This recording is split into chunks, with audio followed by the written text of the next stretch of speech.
story begins as Noel's hometown is threatened by the Abyss. As the Abyss deepens, more powerful creatures emerge. Noel's grandfather Brandon, a legendary seeker known as Overdeath, prepares to fight the threat alone. Brandon orders Noel to stay hidden in the shelter, reassuring him that help will arrive soon. He promises to protect Noel with his life. As Brandon prepares for battle, he contemplates teaching Noel an important lesson. Men must never let themselves be looked down upon, regardless of the challenge they faced. Moments stretch into what feels like eternity, and eventually, Noel, unable to bear the suspense, steps out to find Brandon gravely wounded. Brandon acknowledges that even a warrior like Overdeath has his limits. Despite his critical condition, Brandon looks Noel in the eye and asks if he still wishes to become a seeker. Holding back his tears, Noel responds with unwavering determination. He will follow the same path. Brandon, though proud, tells Noel that being a seeker isn't enough. He must strive to be the strongest. He makes Noel promise to surpass even him. With tears in his eyes, Noel swears to fulfill his grandfather's wishes. Brandon, with a smile of pride, tells Noel he loves him before passing away in his arms. Noel's cry of agony echoes through the darkness of that night. 2 years have passed since that tragic event. Noel is now a seeker, honoring his promise to his grandfather. His team is engaged in a fierce battle with monsters, and Noel skillfully directs his teammates, issuing precise orders that guide them to victory. Despite belonging to the support class of talkers, often considered the weakest, Noel takes pride in his role. After defeating the monsters, Noel's team starts dismantling the remains. Suddenly, the Vampire Queen emerges from hiding, releasing a cloud of poisonous gas that spreads quickly and throws the team into chaos. Lloyd and Walter, realizing the urgency, prioritize saving Noel, as they know they can't win without his buffs. Tanya follows, but in the confusion, she gets struck by the Queen. Without Noel's support, Lloyd and Walter struggle against the onslaught. With renewed resolve, he pulls out his weapon, ready to demonstrate the power of a talker. He uses his special skill called Tactician, which boosts the abilities of his allies by 25%. Noel issues commands to the team, raising their stamina and mana recovery rate with his battle voice. He has Tanya cast a protective barrier on Lloyd and Walter, allowing them to take down the monstrous Queen. However, things take a turn for the worse as more creatures emerge. Tanya begins to panic, but Noel uses his support skill to calm her down. Noel uses his magic gun, the only anti-beast weapon he can wield, to freeze the demons with an ice bullet. One escapes, and Noel has only one bullet left and 43 seconds remaining on his timer. Teammates unleash their final strike against the Queen. Tanya is amazed by their victory, but horrified to see Noel seemingly hit. However, Noel's timing was impeccable. He had evaded the attack by a hair and calculated correctly that the minions would lose their mobility once the Queen was defeated. The battle concludes as Noel predicted, and the mission is completed in exactly 74 seconds. He had wished to be a warrior like his grandfather, but Brandon reassured him that his talent would shine one day, and that he would help Noel become the strongest seeker. Back in the present, Noel reaffirms his vow to surpass his grandfather, even as a talker, the class most people deem weak. Noel explains that Or, the capital of the Bant Empire, thrives on magic and technology that comes from research on beasts, and it relies heavily on seekers to protect it from the Abyss. Seekers are admired as heroes for their service. Later, while the team is enjoying the meal, Noel reflects on his journey. The conversation shifts when Walter, drunk, asks Noel if he's unhappy with the reward. He playfully teases Noel for caring too much about money, saying a seeker should be big-hearted. Walter's words remind Noel of something his grandfather once told him. Seekers must prioritize money, as it allows them to buy the best equipment and supplies for survival.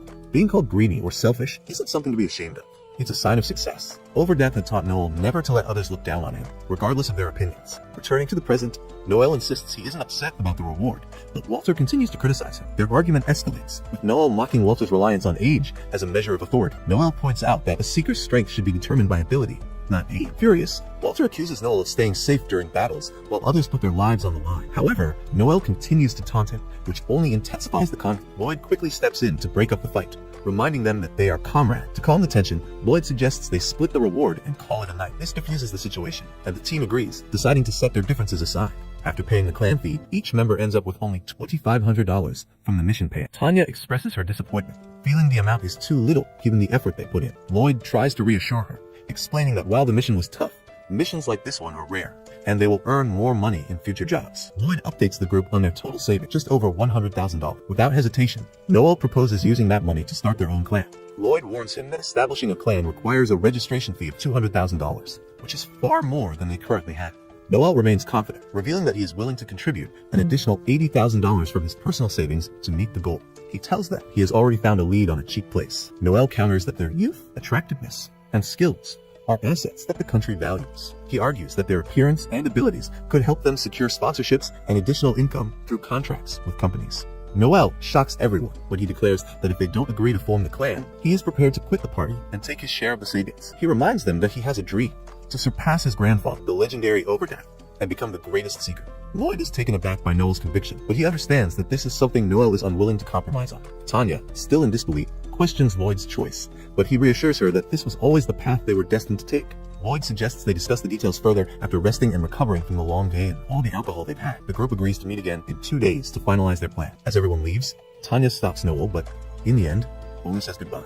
The next day, Walter frantically informs Noel that Lloyd and Tanya have betrayed them, leaving Noel shaken and uncertain about what to do next. The letter reveals that Lloyd had invested all his money in meme coins, falling into deep debt. Desperate to pay it off, he used the party's funds before he and Tanya vanished without a trace. Noel, however, finds the situation amusing. Walter reminds him that they've just been betrayed, but Noel can't help but laugh at Lloyd's downfall. Walter, serious about the matter, shares that he had gotten a lead on a great job, but found Lloyd's place emptied, and only the note left behind. The owner mentioned that left the night before. Noel concludes they must have slipped out of the city before the gates closed, giving them time to pursue the traitors. Walter is eager to chase after them, wanting to punch Lloyd in the face to release his anger, but Noel, always calculating, reminds him that this kind of betrayal isn't something they can just brush off. If it comes to it, Noel is ready to fight Lloyd and Tanya to the death. Walter is shocked, but Noel asks if he's truly prepared to defeat Lloyd and Tanya in battle. Walter is confident, but the thought of fighting Tanya gives him pause. Noel explains that Lloyd likely thought they wouldn't come after him because there's no way to recover the stolen money. Walter wonders if that means they should give up, but Noel refuses to back down. His motto, repay friends and foes 1,000-fold. He orders Walter to gear up, and they head to the Orc Club. At the club, Noel announces their betrayal to the crowd, offering a reward of $220,000 for anyone who captures Lloyd and Tanya. Walter is puzzled by Noel's public announcement, but Noel assures him it's all part of the plan. A group of adventurers accepts the challenge and rushes off to find the traitors. As the club clears out, a man approaches Noel, revealing that he saw Lloyd and Tanya on the road. Walter demands information, but the man refuses to talk without compensation. Noel offers half the reward, recognizing the man's desperation. With no other option, the man reveals the traitor's location. Noel instructs Walter to wait at the gate while he handles other business. A while later, as Noel prepares to leave, Walter wonders if he's truly ready to kill Lloyd and Tanya. Noel doesn't hesitate. He reveals that he always has contingency plans, even for betrayal. Walter is stunned, realizing Noel never fully trusted them. Noel explains that trust isn't blind faith. Being cautious about who you trust is crucial for survival. Meanwhile, Lloyd reassures Tanya that Noel won't chase after them because the money can't be recovered. But they are caught off guard when Noel appears, using his abilities to immobilize them. Noel calls the move Stun Out, scolding Lloyd for being careless. Walter demands answers, but Noel remains calm, piecing together the truth. Lloyd's story about meme coins was a lie. He had been gambling and lost everything. Lloyd tries to apologize, but Walter is enraged. Lloyd defends himself, claiming leadership was harder than they realized. Noel silences him, reminding Lloyd that he wanted to be the leader in the first place. Noel punishes Lloyd mercilessly, while Tanya pleads for him to stop. Noel's harshness extends to Tanya, and when she confesses to gambling party funds, Noel uses his skill, confess, to force the truth from her. Tanya admits her addiction and blames Lloyd for their failure. When she threatens Noel with legal repercussions for using mind control, he points out that embezzlement allows for such actions under imperial law. Noel is terrifyingly methodical. He warns them both that they face 10 years of hard labor for their crimes. The bum from earlier grows impatient for his reward, but Noel tosses him aside, refusing to let filth touch him. He silences the man with a punch, a technique his grandfather taught him, designed to paralyze foes. Just then, Noel's contact arrives. Foshio, a slave trader from the Lano family. Foshio is notorious for his cruel and unpredictable nature, earning the nickname the Mad Clown. Walter realizes this is the business Noel was handling before their pursuit. Noel had anticipated that Lloyd and Tanya wouldn't have any money left, so he struck a deal with Foshio to sell them as slaves to recoup the lost funds. Foshio appraises the pair and offers $60,000. Citing a new ordinance from a church that limits luxury spending. Noel refuses the low offer, haggling the price up to $150,000. Foshio threatens Noel, but Noel has already outsmarted him. He offers to spread the word that Foshio paid $300,000 for the pair, inflating their value so Foshio can resell them at profit despite the risks. Foshio agrees to the deal. Tanya begs for mercy, reminding Noel of their friendship, but he coldly dismisses her as a traitor. She then turns to Walter, reminding him of his feelings for him.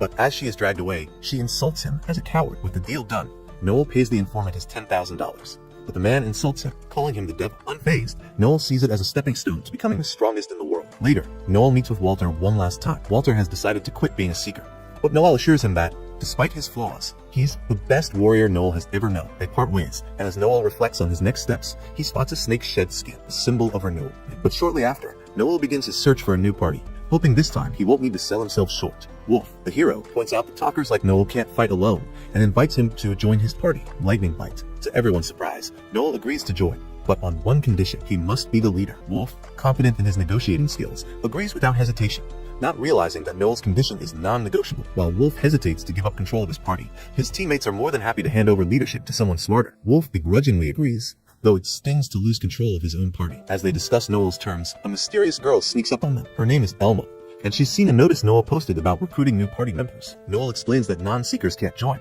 but Ella insists that at 21 years old, she's not only eligible, but also 5 years older than Noah. Lightning Bite's members start questioning her background, but she answers their queries easily. Noel, sensing there's more to her story, learns that Elma is a C-rank scout, a valuable asset, especially when exploring dangerous places known as abysses. When asked why she wants to be a seeker, Elma shocks everyone by saying she has no interest in the profession at all. Instead, she's come specifically to meet Noel, the grandson of Overdak, a legendary seeker. Elma's own grandfather, Alor, once fought Overdak and lost his arm in the process. Expecting some sort of revenge plot, Noel is taken aback when Elma assures him she holds no grudge.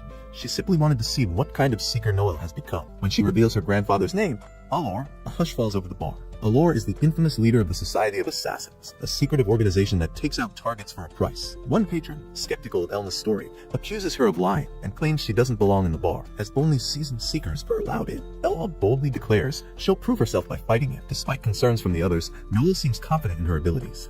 Sure enough, when the thug attacks, Elma easily defeats him, leaving everyone stunned. Seeing her strength firsthand, Noel immediately hires Elma to join the Blue Beyond party. Elma, hungry after the fight, snacks on a fried bun as she and Noel discuss their families. Elma's grandfather warned her never to face Overdeath in battle, a fact that lingers in her mind as she trains to become an assassin.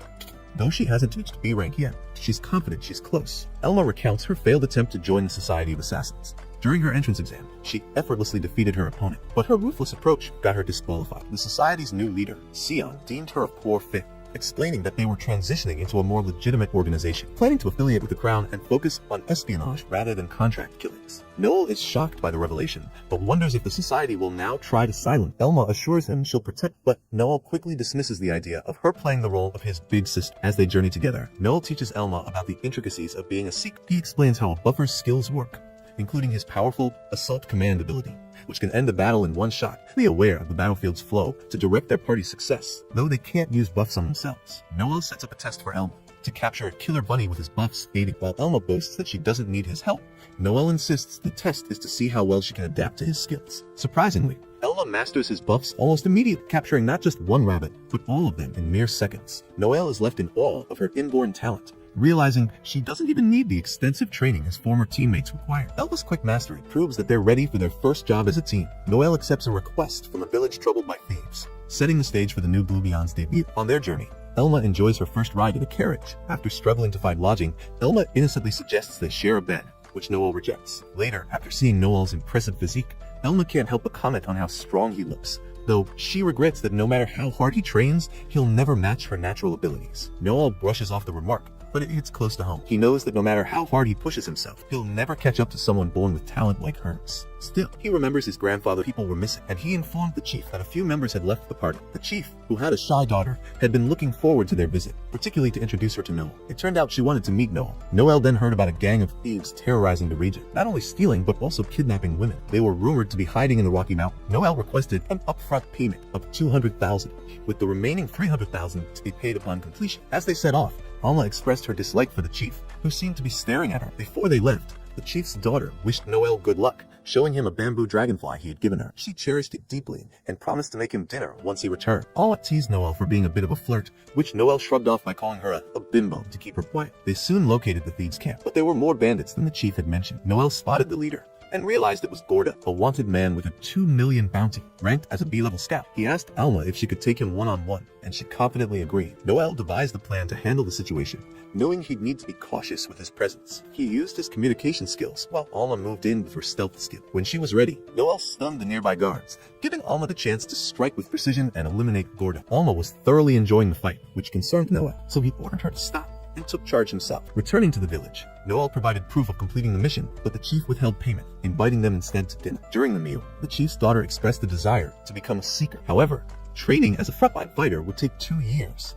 Disheartened by the time it would take, she hesitated, but confessed she wanted to join Noel's party someday. The chief then brought out a bottle of wine, supposedly worth $100,000, reserved for special occasions. He offered to share it with Noel, who quickly noticed something off. The wine had been tampered with, and Noel suspected it was poisoned. Realizing the chief intended to rob him rather than pay him, Noel accused him of lying about the number of thieves and of setting up this ambush. Alma, being an assassin, was immune to poison, but the chief's plan had still failed. When the chief tried to drive Noel away, Noel used a mind spell, forcing him to confess. He threatened to punish the chief, who panicked and promised to pay the remaining balance. His daughter ultimately handed over $820,000 to save her father from further humiliation. Though she grew bitter toward Noel for this, Alma reassured Noel reminding him to come to her if he ever felt hurt. As they traveled onward, they spotted an airship belonging to the prestigious Seven Stars Regalia clan, a royal clan recognized for its strength and honesty. The sight stirred a desire in Noel to someday reach their level, sparking Alma's memories of her own path. Alma recalled her failed advancement test within the Assassin Society. The head of the society questioned if she had killed her grandfather, Alor. Alma admitted she had. Alor had been a terrifying figure,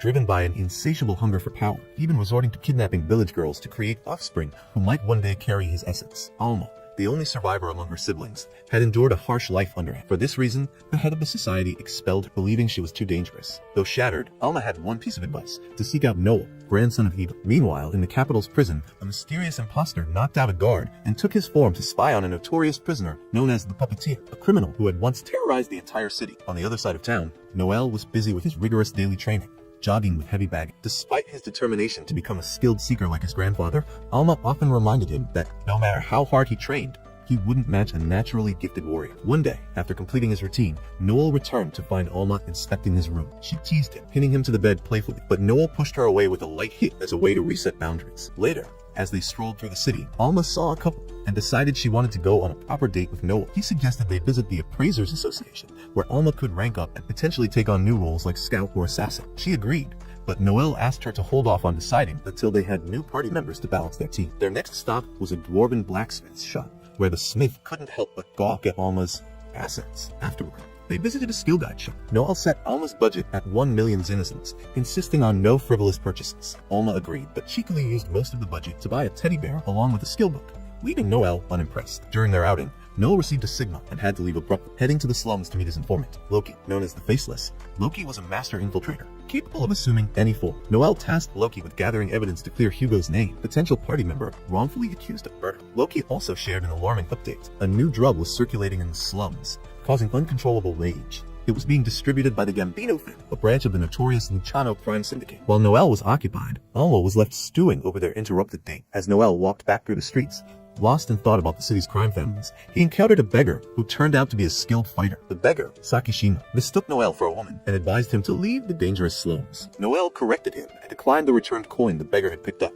saying he didn't want it back after it had been touched. This interaction escalated into a sparring match, where Noel gained the upper hand. Realizing Sakishima's potential as a fighter, Noel considered recruiting him. Before he could act, a man appeared, reprimanding Sakishima for picking fights. The man revealed himself as Sakishima's handler and explained their history. They had fled from the southern Soylands after the man, once a manager of an underground fighting arena, was caught taking bribes and was forced to escape. Noel was determined to bring Sakishima into his party, recognizing the fighter's talent. But Alma, jealous and protective of her bond with Noel, grew upset about the idea of sharing him with new party members. Despite her feelings, Noel was steadfast in his quest to build the strongest team possible. Noel prepared to face the challenges ahead. Alma and Lisha speculated about his motivations. Noel considers recruiting a foreigner, but Alma, who wants to be the only one by Noel's side, is less than thrilled by the idea of a new party member. She even contemplates killing anyone who tries to join their team. Noel, however, decides to spare Miguel, seeing potential in his slave and believing that the man could free himself if given the chance. Disappointed by this turn of events, Noel returns to find Lisha waiting for him. She demands Noel pay for lunch, reminding him that he abandoned Alma during their date to recruit a teammate. Alma, too, is upset, but Noel reluctantly agrees to Lisha's request. As the conversation shifts, Noel shares with Lisha the troubling news about a dangerous drug circulating in the capital. It causes uncontrollable rage and is tied to the Gambino family. Lisha had heard of it as well and was grateful for the warning. As Lisha leaves, she invites Alma to meet up again, as the two would become friends, a first for all. However, Noel, in his usual manner, brushes her off. Meanwhile, Miguel's troubles deepen as he's caught by Albert, the head of the Gambino family. Albert, a madman, wants to spice things up before handing Miguel over to the Allenbear family, who placed a bounty on him. Albert doesn't care about the bounty. He's more interested in torturing Miguel before the transfer. Miguel tries to flatter Albert in hopes of changing his mind, but Albert is intent on turning him into a stuffed toy. A cruel fate. Just then, Miguel's village head arrives, claiming he has the money to pay off the debt, but he blames Noel for taking it from him. He spins a tale of how Noel took his wife and daughter hostage and falsely claimed that the debt was paid. This lie riles up Albert, who agrees to delay the payment date and demands Miguel pay for his freedom. Albert also wants to make Miguel suffer, cutting off his right arm to balance the scales since he lost his own eye. The scene is brutal, and Miguel is pushed to his limit. Meanwhile, Koga, a skilled swordsman with a tragic past, has a history that is both painful and complicated. His father was once a merchant, and his mother, a beautiful woman, fell victim to a violent assault that led to her eventual suicide. Koga trying to please his father, was sold into slavery and became a fighter in Miguel's arena. He now stands at a crossroads, torn between his past and the path ahead. His mission is to slay Noel, but he is conflicted because he owes Noel for the coin he gave him. Noel, meanwhile, receives some troubling information from Loki, who reveals that the Gambino family is after his life due to the fabricated stories spread by the village head. Loki warns him that negotiating with Albert is pointless. He is a madman. Noel wonders why the previous head of the Gambino family would leave Albert as his successor. Loki explains that Albert is an illegitimate child and was chosen because he was the only one left. Noel senses danger and prepares to fight, knowing that Albert's men are closing in. Loki, realizing that his life is in danger, betrays Noel, accepting Albert's offer of escape to another country. However, Noel isn't fooled. He allows Loki to live, not because he's forgiven him, but because he plans to crush the Gambino family on his own terms. As Noel gets ready for the inevitable confrontation, he comes face to face with Koga again, who has now joined the Gambino family. Despite his inner conflict, Koga can't go against Albert's orders, and the two prepare to face off. The battle is fierce, with Koga using his speed and power to his advantage. As the fight rages on, Stalin cleverly pulls a rope tied to the ceiling, launching himself into the air and firing a flame bolt at his adversary. The flames engulf the long sword-wielding swords Kobat Tsukima. However, Kobat slices through the air with such precision that he creates a vacuum, snuffing out the flames before they can reach him. Kobat escapes just in time and angrily accuses Stalin of fighting dirty. Stalin retorts that in a fight to the death, anything goes. Embracing this philosophy, Stalin tosses a luminous bomb into the air, momentarily blinding Kobat. But Kobat counters with his secret technique, Suban Gashi. He freezes the paths of his cuts in the air. Despite being temporarily blinded, Kobat manages to locate Stalin and press the attack. Stalin reacts with the howl of a wolf. Eventually, Stalin is overwhelmed by another attack and falls from a great height. When he awakens, Kobat's sword is pointed directly at his face. With the fight decisively over, Kobat declares victory, though he humbly acknowledges Stalin as one of the most skilled opponents he's ever faced. Stalin, however, questions Kobat's hesitation to deliver the final blow. Isn't that what Gambino, their employer, ordered? Visibly shaken, Kobat struggles to answer. Stalin, grasping Kobat's blade with his own hand, urges him to stop hesitating. A true warrior doesn't pity their enemy. Yet Stalin offers his own life, telling Kobat not to throw his own away in the process. Kobat, the lifelong slave to orders and duty, finds this notion unsettling. Just Alma Judal emerges from the shadows, tossing several Senmon daggers at Kobat as a warning. Alma introduces herself as the only one capable of defeating Stalin and declares her intention to do so. Alma showcases her Axel Kule ability, kicking off the air itself to move at breakneck speeds. She hurls Senmon daggers at Kobat, but he counters with his technique, Cherry Blossom's gone mad, skillfully deflecting her projectiles. Stalin, observing from the sidelines, marvels at Kobat's precision. Despite the battle, Kobat remains composed, closing his eyes to heighten his other senses and blocking Alma's attacks with uncanny accuracy. As Alma escalates her efforts, Stalin reflects on his own journey. He realizes there will always be greater heights he cannot reach, and vows never to complain or hesitate again. This newfound resolve fuels him, even as Alma and Kobat continue their duel. Alma acknowledges Kobat's strength, but promises he will die. Kobat counters by summoning his most lethal technique, Big Leap. Before the battle can escalate further, Stalin fires a flare into the sky, signaling Alma to retreat and warning Kobat to flee as well. Before departing, he delivers a cryptic message for Gambino. When Kobat reports back to Gambino, he finds himself face to face with his former master, Miguel, who has already been punished for Kobat's failure. Despite this, Kobat relays Stalin's message. I repay loyalty and betrayal a thousandfold. If Gambino doesn't want that, he should stop hiding and face him. Gambino's fury boils over as he slams a dagger into the table, declaring his intent to kill Stalin. He orders his men to assemble for a final showdown. A week later, Gambino and his men confront Stalin in a tavern. Gambino arrogantly grabs Stalin's wine and drinks it, insulting its poor quality.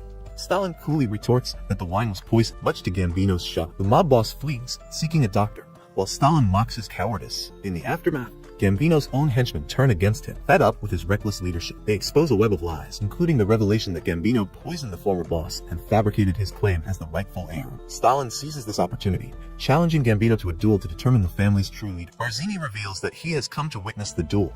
If Noel defeats Albert in this fight, Stalin will receive 50 million fil from Finocchio. Desperate, Albert argues that he never agreed to a duel, but Barzini, losing patience, grabs Albert by the face and forces him to face reality. If Albert truly wants to remain part of the family, he must participate. Barzini promises that if Albert wins, he will continue to recognize him as the head of the Gambino family and will personally ensure that the tavern incident is forgotten. Left with no choice, Albert summons Koba Tsukishima for the duel, just as Noel had predicted. Koba remains bound by an oath of subordination to his master, unable to betray it. unlike the others. Alma steps forward, wanting to resolve the matter on behalf of her companion, but Noel insists on handling it himself. Alma protests, arguing that Noel has no chance of winning, but Stalin replies confidently that if she thinks so, she has much to learn. Standing before his opponent, Noel's eyes reveal that he believes he has already won before the battle even begins. His confident demeanor gives him the air of someone who is far stronger than Koga. As the fight begins, Koba assumes his favorite stance, greatly enhancing his attack. Noel, recognizing that he is at a disadvantage in direct combat, decides to use his intelligence and strategy to his advantage. He throws away his empty pistol and draws a dagger, challenging Koga to settle the matter once and for all. Before charging, Noel mutters an unusual phrase about using orange peels to remove grease stains, leaving Koga confused. Seizing the opportunity, Noel leaps over his opponent and uses his thundering roar skill, landing a devastating kick to Koga's chest. Amidst the chaos of battle, Koga has flashbacks of his troubled childhood, where he was seen as weak and unwanted. Despite growing stronger as a gladiator, Koga never overcame his feelings of inadequacy. He realizes that Noel isn't doing this fight coming from the riches and laughs. Noel possesses strength and confidence that Koga envies. For the first time, Koga wonders what Noel sacrificed to become the man he is. With Noel's victory, Barzini declares him the winner of the duel. Koga, thoroughly defeated and exhausted, reflects on Noel's strength. Afterward, Noel announces that he has completed his task and leaves the others behind, much to the admiration of Leos, who says he owes Noel a debt. Noel, however, insists he asks for nothing in return and doesn't need the Gambino family's assistance. Leos begins to understand why Koga holds Noel in such high regard. Later, Noel receives bandages from Alma, who reprimands him for his recklessness in using his thundering roar skill, arguing that he should act with more strategy as a commander. Noel agrees, but apologizes for his actions, vowing not to repeat the mistake. Alma then urges him to trust her more, as she acts as his older sister. Finocchio, Barzini's right-hand man, congratulates Noel on his victory and requests a private conversation. He proposes that Noel join the Luciano family and even offers him the chance to lead the Gambino family. Noel declines for the second time, asserting that he does not wish to serve anymore. In response to Noel's rejection, Barzini reveals a drastic measure. As a specialist in reconnaissance, he possesses an ability that allows him to control Noel's heart. This heart is connected to both Noel and Finocchio, meaning that if Barzini moves more than 5 meters away from it or crushes it, Noel will die instantly. This shocking revelation leaves Noel confused, but Barzini explains that he took this drastic step because he sees Noel as a potential threat to the Luciano family's future, and he wants to either turn him into an ally or dispose of it. Despite the threat, Noel remains unfazed, cracking a cynical smile and refusing to back down. He taunts Barzini, saying that even the Luciano family, Barzini, sensing Noel's unwavering confidence, contemplates whether he should proceed with his threat. Ultimately, Barzini pretends it was all a joke and returns Noel's heart, although he warns that Noel must truly reach the top if he claims that's his goal. Noel dismisses his words, telling Barzini to shut up and watch. Back at the Gambino headquarters, Albert, now broken, begs for mercy, an ironic turn after once being so proud. Barzini, however, promises to show no mercy and humiliates Albert, promising to make him live like a pig in a sty, dragging him across the floor to face his cruel fate. The next day, Noel makes Koba his servant, but stresses that he does not consider him a slave. Noel only wants someone fierce by his side, not a submissive pet. Koba, having been used by others his entire life, decides to stand by Noel and follow him to fulfill his own desire for freedom. Noel extends his hand, welcoming Koba into the Blue Beyond group. With their new formation, the group faces a battalion of armed goblins. Noel, with his strategic mind, directs Alma to take out the goblins at the rear, while Koba handles the front lines. After Alma weakens the enemy's armor, Koba advances, but by the time he engages the goblin chief, Alma has already defeated him. Koba, frustrated by his lack of action, is scolded by Noel for not working as a team. However, Noel still praises the team's debut and announces that he will request government recognition for Blue Beyond as a legitimate clan. With this, they will be able to accept state-sponsored jobs, which pay much more, and free them from working under other clans. As Noel holds the symbol in his hand, indicating his potential to ascend to rank B, he feels closer to his goal of creating the strongest and most dangerous clan. With this achievement, he is one step closer to dominating the 7 Stars regalia. With that, episode 6 ends, leaving us on a cliffhanger. Stay tuned for more action and drama in the next episode.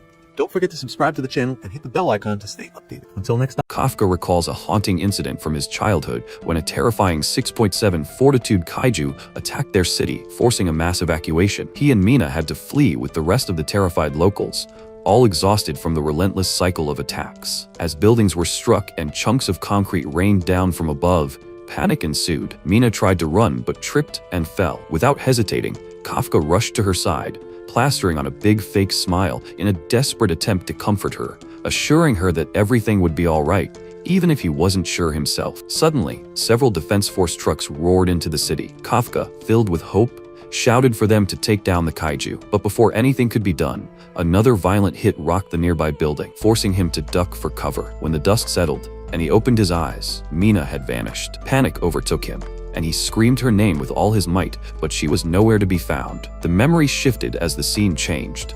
Armed soldiers were now shown preparing to fire on someone. At the same time, Mina appeared, standing tall atop a building, her special weapon aimed and locked onto a new target, Kafka. She coldly identified him as Kaiju number 8. Kafka stood there stunned, horrified, as he saw himself in the crosshairs. Without hesitation, Mina gave the order to fire, and the soldiers opened fire from all directions. Though the barrage of bullets